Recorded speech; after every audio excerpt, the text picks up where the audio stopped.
I did not think after I posted a Phillies pod a couple of days ago, where I expressed my annoyances with this front office and the franchise as a whole for this lackluster start to the offseason, I didn't think I would have to make another one so soon, specifically 2 days later. Well, the Phillies found a way to annoy me even more because it's just even more facing of the reality that they're simply just running this thing back. It's too clear that that is the case. And it's sad. It's so sad because this fan base deserves better than what we are even being told by this front office. And they didn't even say anything today. It's just by their lack of actions is the case. Oh, they're rumored for so many people and all this stuff. Oh, they're just there. They just can't get across the finish line with these trades. That's basically what it is. You see all the rumors with them involved and everybody. They just can't find a way to close. Dave Dombrowski doesn't know how to close his goddamn front door at this point. That's how badly he cannot make a big trade for this team that can drastically give him a facelift, give him a new brand of excitement for the fan base. Can't do anything right now. Just wants to run it back with the good old boys club because he likes his guys. That's basically what this offseason is. Just whacking the face of reality to the fan base that they're just not going to do anything significant. It really just is that case, and I hate that so deep to my core. But before we express even more frustration with Dave Dombrowski and the Phillies franchise so far, what's going on, everybody? Welcome back into TTP Sports. If you are new to the channel and haven't hit that subscribe button yet, I definitely recommend that you do the fact because we just recently surpassed, 1,000 subscribers. And moving on up there, reaching the goal now of trying to grow this channel even more. You can also drop a like, leave a comment. Always love interacting with you guys in the comment section down below. And just, continuing the growth of this channel. I'm going to very much appreciate if you join along in that process. You can also use the code TTPSPORTS, $20 off your first purchase at SEATGEEK. Great deal, do not pass it up. You can also follow it Instagram and TikTok for Reels and TikTok shorts and all that stuff.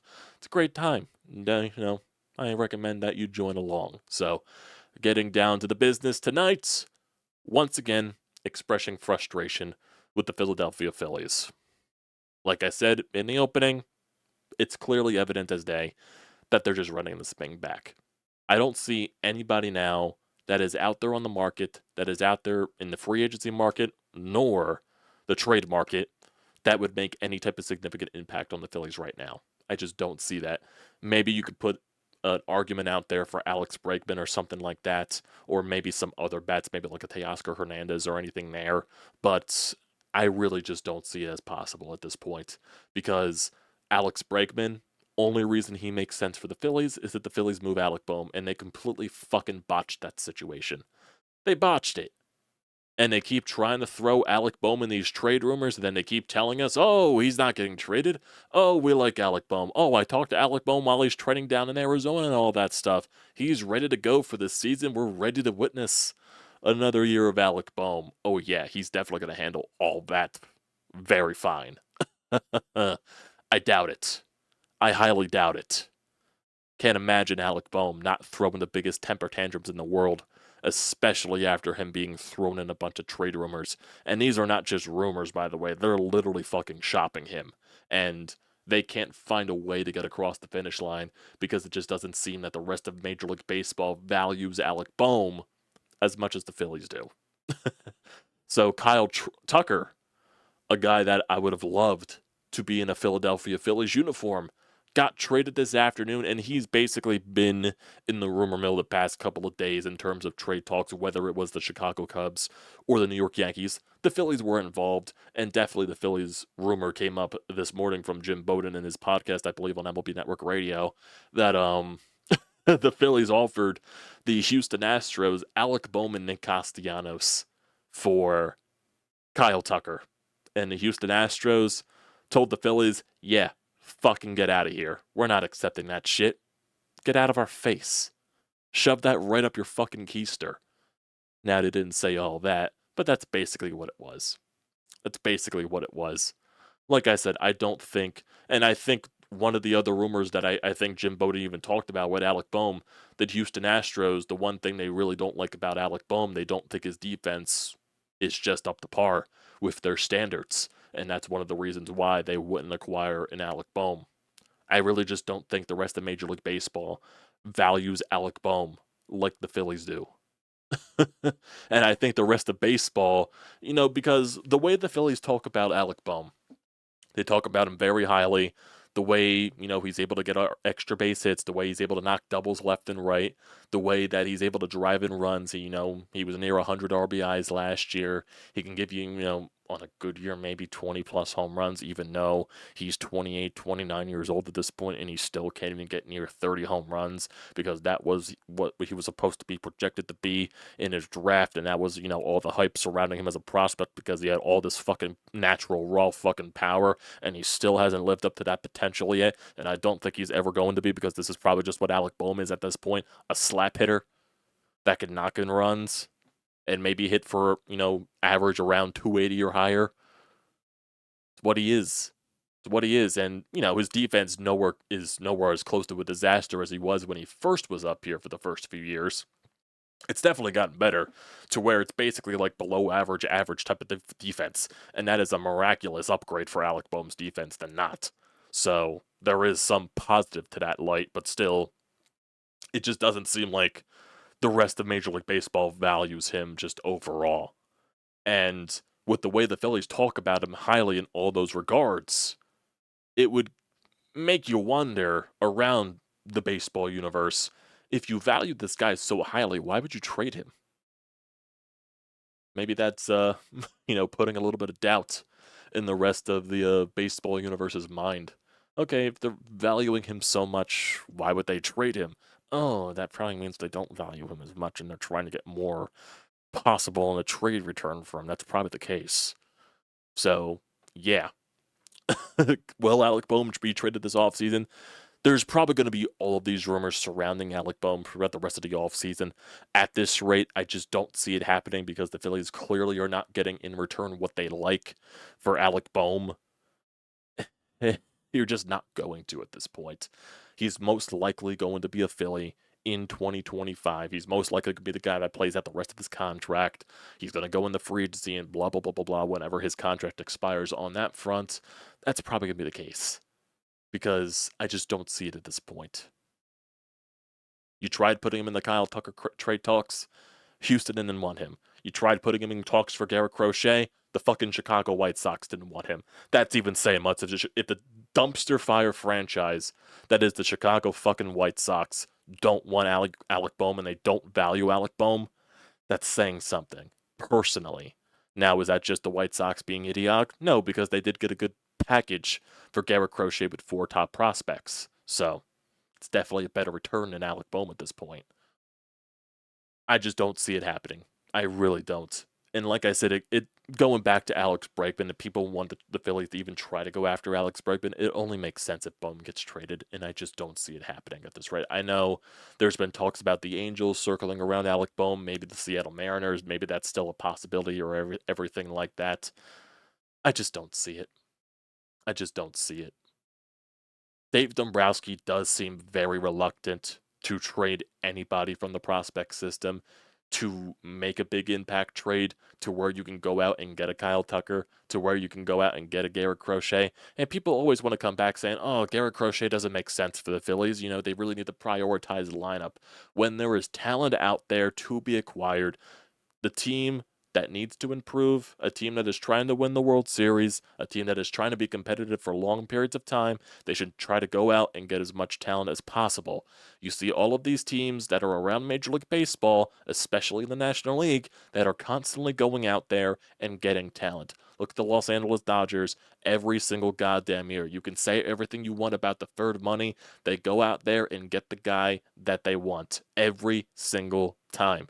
Look at the New York Mets. You can judge them on their pitching because, yes, their starting pitching now has taken a major hit, but they still go out there. They get Juan Soto. Steve Cohen is still going to go out there and spend as much money as possible to improve the New York Mets. The New York Yankees, they lost out on Juan Soto. They go out get Max Fried. They go out and make a trade for Devin Williams from the Milwaukee Brewers as well. They're trying to improve their team. There's even talks about them possibly trading for Cody Bellinger. So there's even that as well. So these teams around Major League Baseball are constantly trying to find ways to improve. And I'm not saying the Phillies aren't trying to find ways to improve. It's the fact that they can't close the door on these moves. It's the fact that they can't find a way to make the things happen.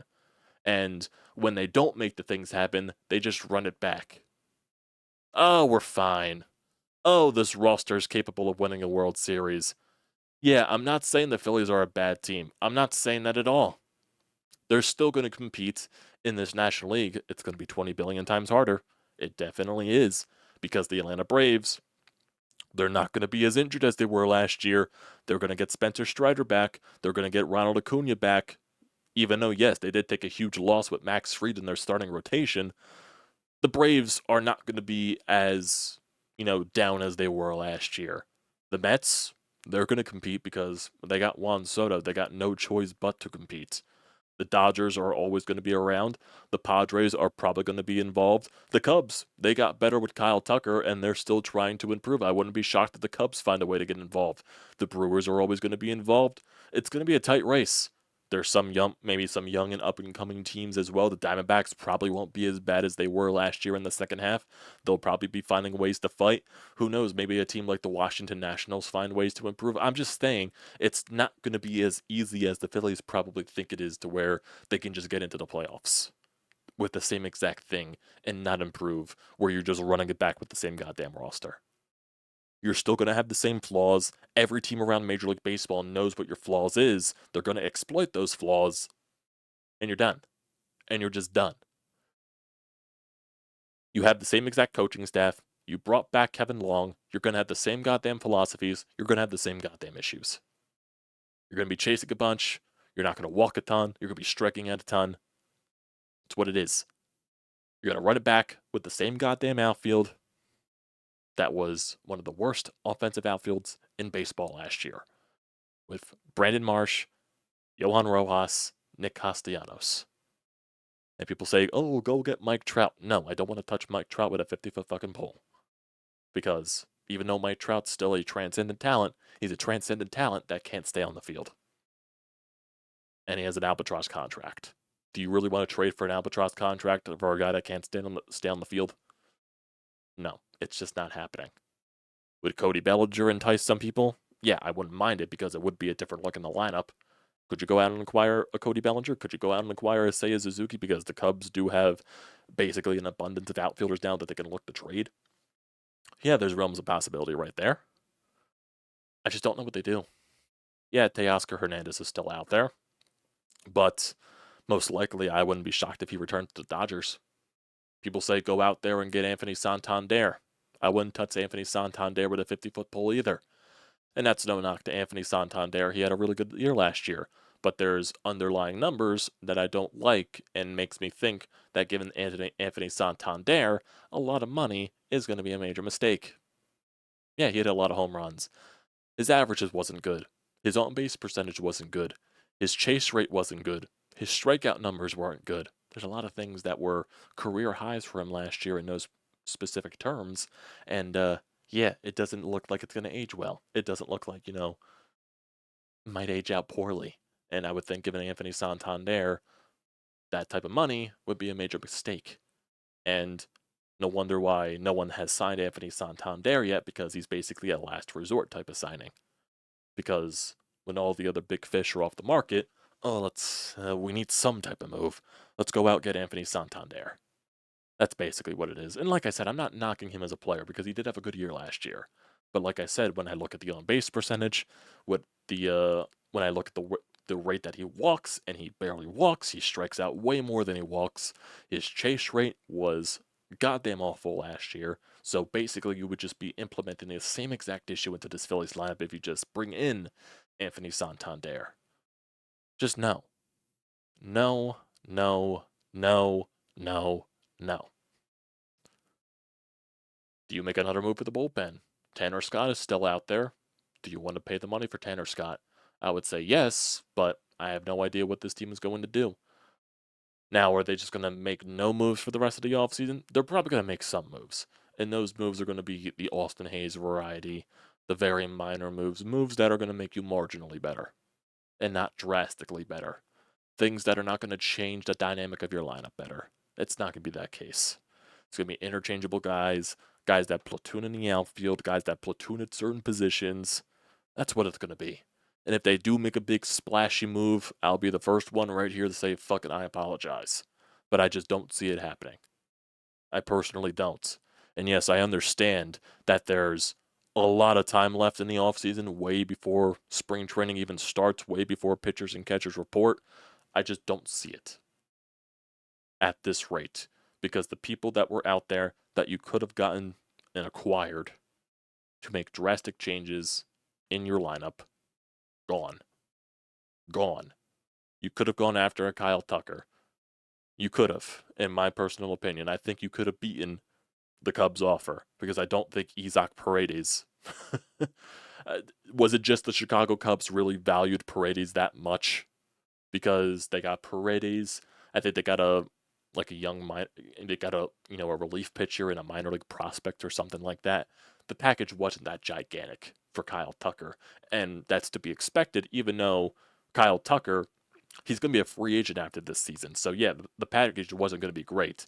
But I really think there was more value to be given up in that type of trade, and I think the Phillies could have beaten that, personally, in my opinion. And yeah, could that have involved Alec Bohm? Maybe it's just the case where the Phillies were just really trying to hammer down Alec Bohm, and Houston just didn't want any part of it. That's probably what the case is. Or Houston was asking for one of the Phillies' top prospects, people in the prospect system, and Dave Dombrowski said no. Which prospects would they possibly be talking about? Probably Andrew Painter or Aiden Miller. And Dave Dombrowski has stated many times that those two guys are completely untouchable. you know, Aiden Miller and Andrew Painter better be these transcendent talents.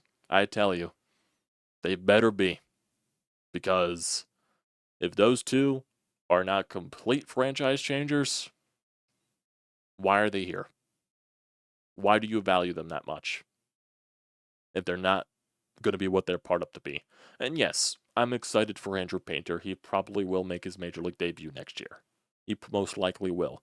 He can fight for the fifth spot in the rotation. He probably will get the fifth spot in the rotation come spring training. That'll be exciting to watch Andrew Painter every 5 days and everything there. I know what type of talent Andrew Painter is. Yes, he has a lot of goddamn potential. He better live up to it. Aiden Miller, yes, he's one of the top prospects in baseball. He better live up to that fucking potential. But still, I would have given up Aiden Miller in a heartbeat for Kyle Tucker. I'm just being honest. Because Kyle Tucker, he's one of the most underrated players in baseball. He's one of the best players in baseball. He would have been a whole completely different dynamic for your lineup. He's got so much playoff experience, won a World Series against you, if you don't remember back in 2022. Got all the experience in the world. He's only 28 years old, 27 years old, same age as Alec Bohm. Go figure. You could have made a move for Kyle Tucker. And people keep saying, and yes, I do understand the argument that you cannot just completely dismantle the prospect system. You can't trade away every single prospect for big names because what helps create sustained success is having a deep prospect pool to where you can constantly interchange bodies in your roster. I get that. And I also get trying to maximize the entire contract of Bryce Harper, that you want to be competitive throughout the entirety of his contract, which is a very valid argument. I would agree with you with that 100%.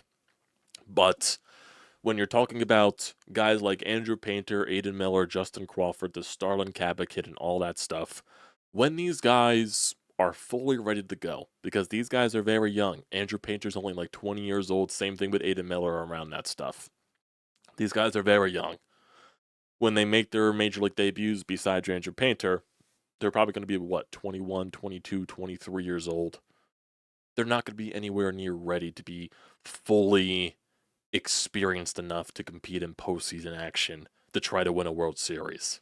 It's just not going to be the case. The timelines don't mesh. They just don't.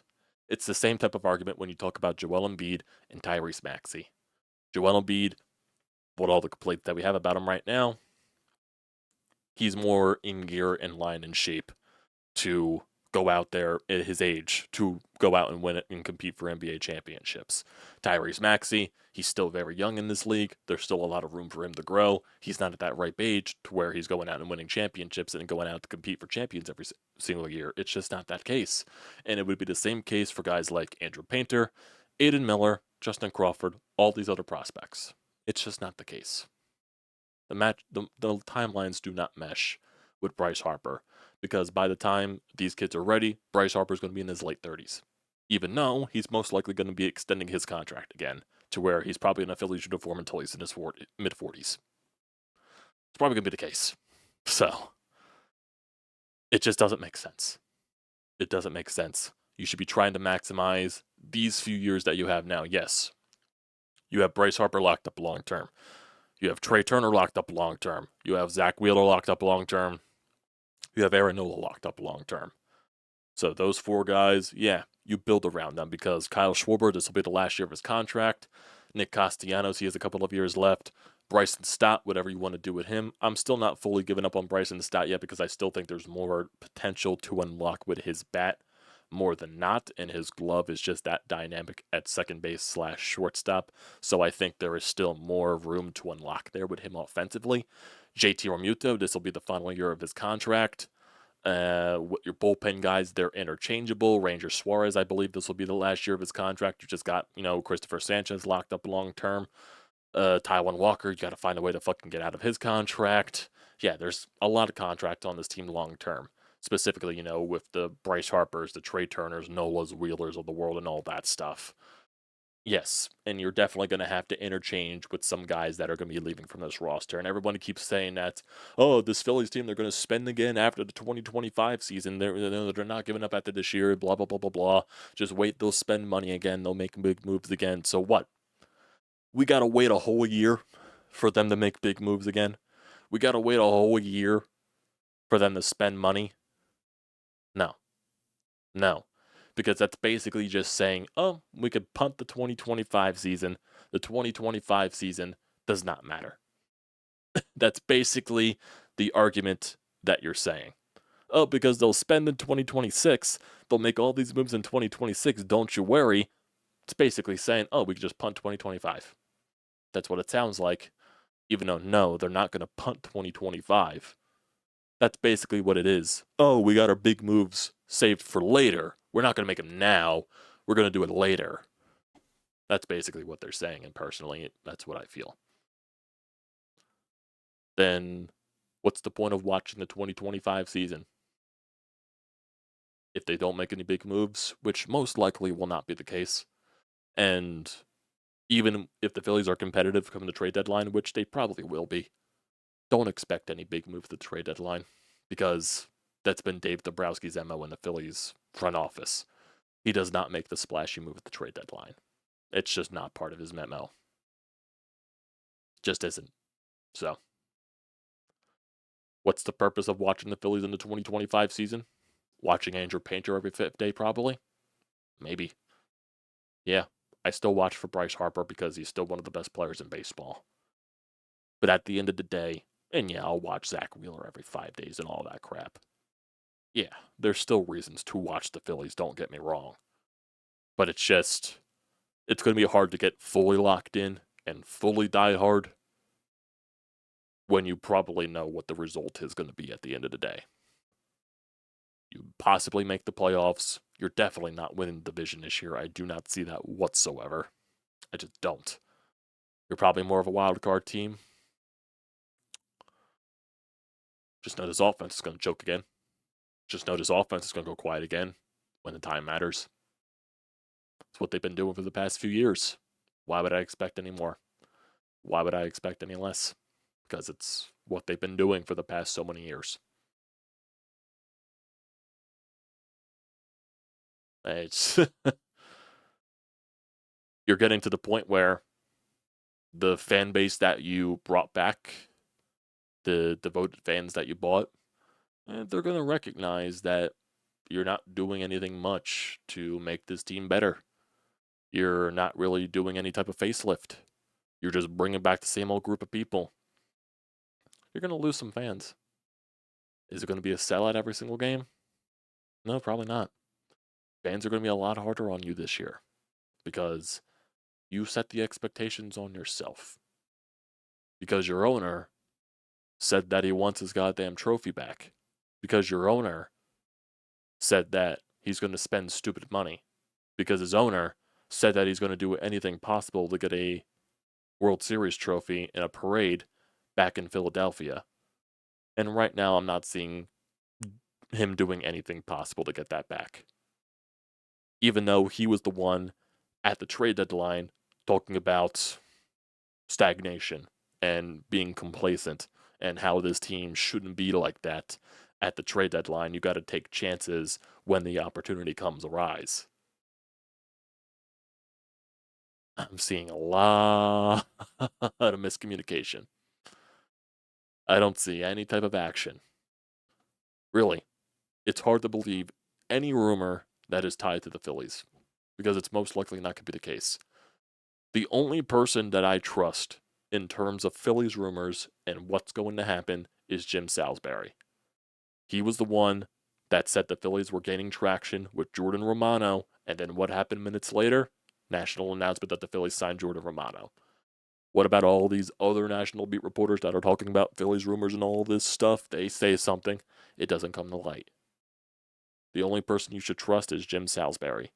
Now, that's also to the Phillies, where maybe a lot of stuff stays behind closed doors and rumors really don't get out there. But still, there are a lot of rumors. With the Alec Boehm stuff, all these other moves, they're involved with the Kyle Tucker and all that crap. I just don't see it. I just don't see it.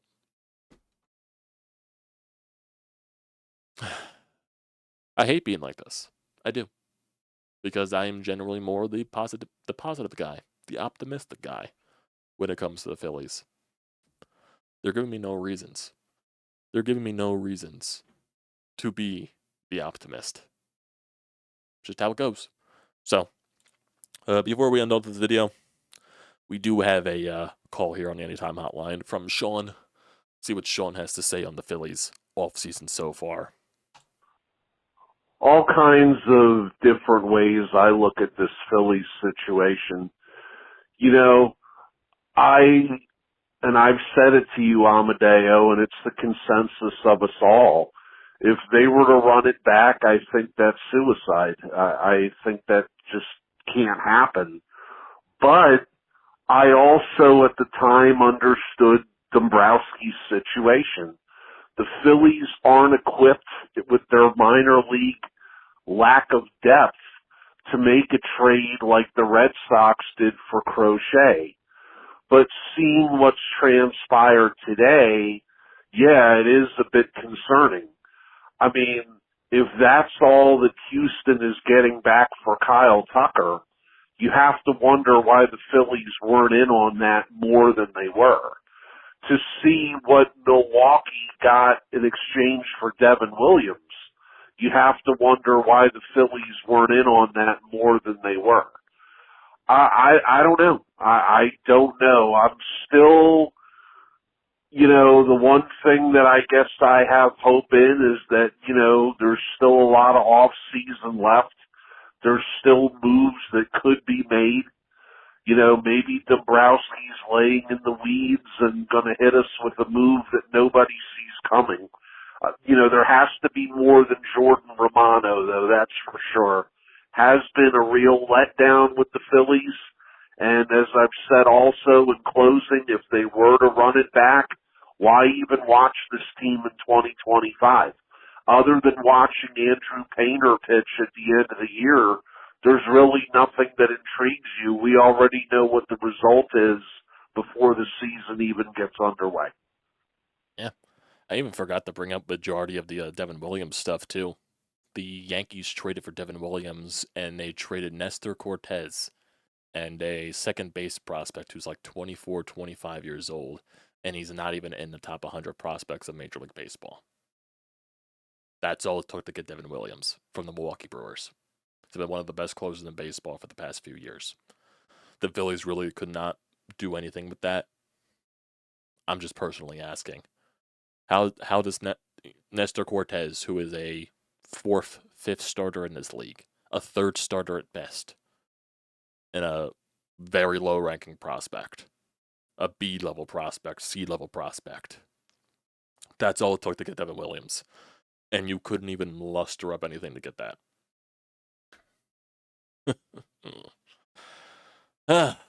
Man.